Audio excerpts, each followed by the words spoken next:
What up and welcome to Rama Screen YouTube channel, and here's my review of Netflix new series, Last Samurai Standing. Let's rock this. Hot damn! Oh my god, this show comes all the way from Japan and it totally rocks. It's epic and ambitious and massive. The cinematography is visceral, the sword fights are inventive and brutal. The whole thing is like the perfect blend of visual storytelling and unapologetic on-screen violence. One of the best samurai actions I've ever seen. Ooh, I forgot to mention to you, the concept in Last Samurai Standing can be fairly described as Shogun meets Squid Game, because it kinda does remind you of that.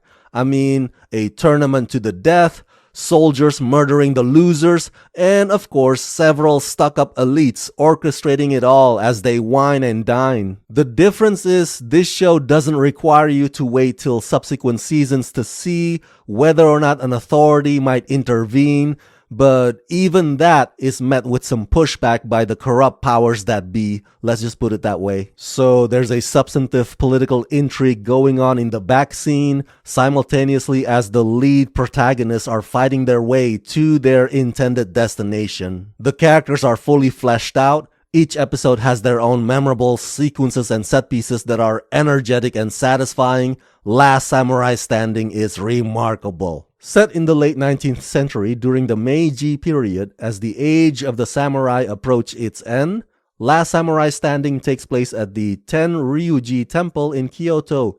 Come nightfall, 292 samurai warriors gather, lured by the promise of a grand prize of 100 billion yen.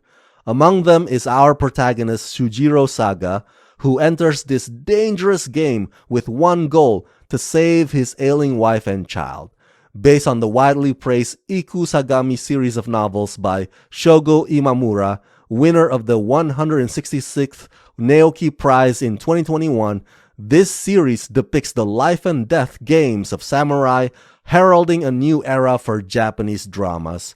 Starring Junichi Okada, Yumiya Fujisaki, Kaya Kiyohara, and Hideaki Ito. Now, here's what stands out the most in my opinion. You see, some, not all, but some of the action sequences on this show were shot in one continuous take, and they looked fabulously vibrant.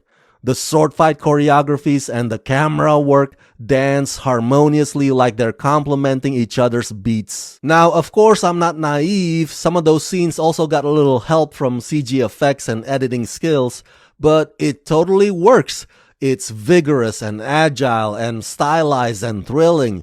It successfully throws you into the middle of that commotion. The historical backdrop of the modernization of Japan, with the mentality that's starting to dehumanize samurais, does add fuel to the fire in the character's desperate attempt to survive. And so throughout the show, the Kodoku game becomes more than just about the money.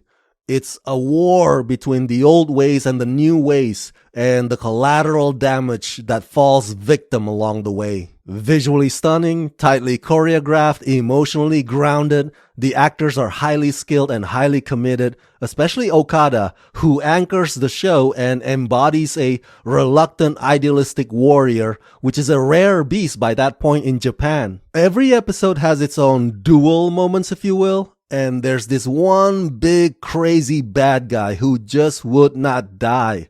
He becomes a sort of a villain that you love to hate because of how monstrous and unforgiving he is. I mean, for a show that only unleashes 6 episodes in its first season, Last Samurai Standing acts like they did not spare any expense to achieve elaborate set designs and massive battle scenes. It's a grand-scale period drama with an outstanding production and entertainment value. So yeah, overall I give Last Samurai Standing the rating of 4.5 out of 5, with an intricate, complex narrative and a powerful, relentless action and an authentic depiction of the merciless Meiji era. This show is a must-watch for history buff and action aficionados everywhere.